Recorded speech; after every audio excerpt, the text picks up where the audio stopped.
Dans les profondeurs de notre être, là où réside l'essence de notre existence, il y a un combat silencieux, souvent ignoré, mais pourtant omniprésent, celui contre la procrastination.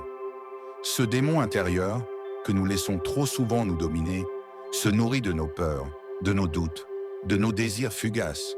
Mais face à lui, il existe une force ancestrale, forgée dans le feu de la sagesse, qui peut nous libérer, le stoïcisme. Soyons résolus qu'après avoir suivi cette vidéo, nous n'ajournerons plus jamais ce qui doit être fait aujourd'hui. 1. Reconnaître l'impermanence de la vie. Le temps est de notre ressource la plus précieuse, et pourtant, nous le dilapidons comme s'il était infini. Marc Aurèle, empereur et philosophe, nous rappelle « Tu pourrais quitter la vie à l'instant même, que cela détermine ce que tu fais, dis et penses. Chaque moment que nous reportons est un instant perdu à jamais. En reconnaissant la nature éphémère de la vie, nous trouvons la motivation pour agir, pour vivre pleinement, ici et maintenant. 2. Agir selon la raison, non selon l'impulsion. Le stoïcien ne se laisse pas guider par ses émotions fluctuantes. Épictète enseignait que ce n'est pas les événements qui nous troublent, mais l'opinion que nous nous en faisons. Lorsque l'envie de procrastiner surgit, nous devons nous rappeler que cette impulsion n'est qu'une perception, une distorsion de la réalité. La raison doit être notre guide, une boussole intérieure qui nous dirige vers l'action juste et nécessaire. 3. Se concentrer sur ce qui dépend de nous. Nous nous perdons souvent dans les préoccupations du futur ou les regrets du passé, oubliant que seul le moment présent est à notre portée. Sénèque écrivait « La vraie liberté consiste à vouloir que les choses arrivent, non comme il te plaît, mais comme elles arrivent. Nous ne pouvons contrôler l'issue de nos actions, mais nous contrôlons notre engagement à agir ici et maintenant.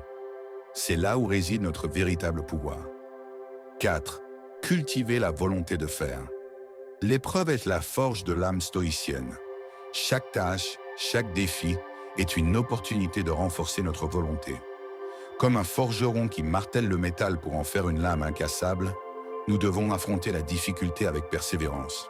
La douleur est supportable, ou elle sera terminée ou tu l'auras endurcie, disait Épictète. La procrastination est une douleur que nous pouvons surmonter par la pratique constante de la discipline. 5. Accepter l'inconfort, comme un maître. Les stoïciens ne recherchent pas le confort, mais la vertu. En affrontant l'inconfort, nous grandissons. Épictète nous enseignait « Personne n'est libre s'il ne se maîtrise pas lui-même ». Lorsque nous repoussons une tâche, c'est souvent pour éviter un inconfort temporaire. Mais en acceptant cet inconfort, en l'accueillant même, nous brisons les chaînes de la procrastination. 6. Visualiser la mort comme une motivation. Memento mori, souviens-toi que tu mourras. Cette pensée, loin d'être morbide, est au cœur du stoïcisme. Elle nous rappelle que notre temps est limité. Sénèque nous met en garde. Ce n'est pas que nous avons peu de temps, c'est plutôt que nous en perdons beaucoup. En gardant la mort à l'esprit, nous sommes poussés à agir, à remplir nos jours d'accomplissement plutôt que de regrets. 7. Chercher la paix intérieure dans l'action. Le stoïcien trouve la paix non dans l'inaction, mais dans l'action conforme à la vertu.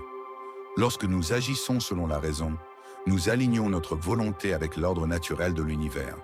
Comme Marc Aurèle le disait, « Le bonheur de ta vie dépend de la qualité de tes pensées ». En agissant avec sagesse et détermination, nous trouvons une sérénité que la procrastination ne peut jamais offrir. Le stoïcisme n'est pas simplement une philosophie, c'est une voie, une discipline de vie. Nous qui cherchons à surmonter la procrastination, devons nous tourner vers ces enseignements intemporels. En poursuivant cette voie, nous devenons non seulement maîtres de nos actions, mais aussi des architectes de notre destin. Le stoïcisme nous enseigne que chaque moment de procrastination est une opportunité manquée de nous rapprocher de notre véritable potentiel. Pourtant, il n'est jamais trop tard pour reprendre le contrôle. 8. Embrasser la répétition, comme un exercice spirituel. La répétition, ce rituel quotidien de la discipline, est essentiel pour forger notre caractère. Les stoïciens pratiquaient ce qu'ils appelaient l'ascésis, un entraînement mental et spirituel qui renforce notre résilience face aux tentations de l'inaction. Comme l'affirmait Épictète, ce que tu persévères à faire devient plus facile à faire, non que la nature de la tâche ait changé, mais que ta capacité à l'accomplir s'est accrue. Chaque action accomplie, chaque tâche menée à terme, nous renforce et nous prépare à surmonter les défis futurs. 9. Redéfinir le succès. Nous avons souvent une vision erronée du succès, associée à des résultats tangibles et immédiats. Mais pour un stoïcien, le véritable succès réside dans l'accomplissement de notre devoir, dans l'action elle-même, indépendamment des résultats. Comme Marc Aurèle nous le rappelle, ne cherche pas à ce que les choses arrivent comme tu le désires, mais désire qu'elles arrivent comme elles arrivent, et tu prospéreras toujours. La procrastination perd de son emprise lorsque nous comprenons que le simple fait d'agir, avec vertu et intention, est déjà un triomphe en soi. 10. S'unir dans la quête de l'excellence. Enfin, souvenons-nous que nous ne sommes pas seuls dans ce voyage. Le stoïcisme n'est pas une philosophie de l'isolement, mais une communauté de cœur et d'esprit unis par la quête de l'excellence. Ensemble, nous sommes plus forts, plus résilients. En partageant nos luttes et nos victoires, en nous soutenant les uns les autres, nous créons un réseau de forces interconnectées, un bouclier contre les faiblesses individuelles. Sénèque écrivait « Il est utile de se rappeler que nous vivons avec l'humanité entière. Rien ne nous est propre, tout est partagé. La procrastination est un ennemi insidieux, un obstacle à notre épanouissement personnel. Mais avec la sagesse stoïcienne comme guide, nous avons les outils pour la surmonter. En embrassant l'impermanence de la vie, en agissant selon la raison, en acceptant l'inconfort et en cherchant la paix intérieure dans l'action, nous trouvons la force nécessaire pour accomplir ce que nous nous devons, à nous-mêmes et aux autres. Rappelons-nous que chaque jour est une nouvelle occasion de vivre en accord avec ces principes, de nous libérer des chaînes de la procrastination et de marcher résolument vers notre destin. Ensemble, dans cette quête commune, nous pouvons transformer nos vies et celles de ceux qui nous entourent. Que le stoïcisme soit notre phare, éclairant notre chemin vers une existence plus vertueuse, plus pleine et surtout plus libre.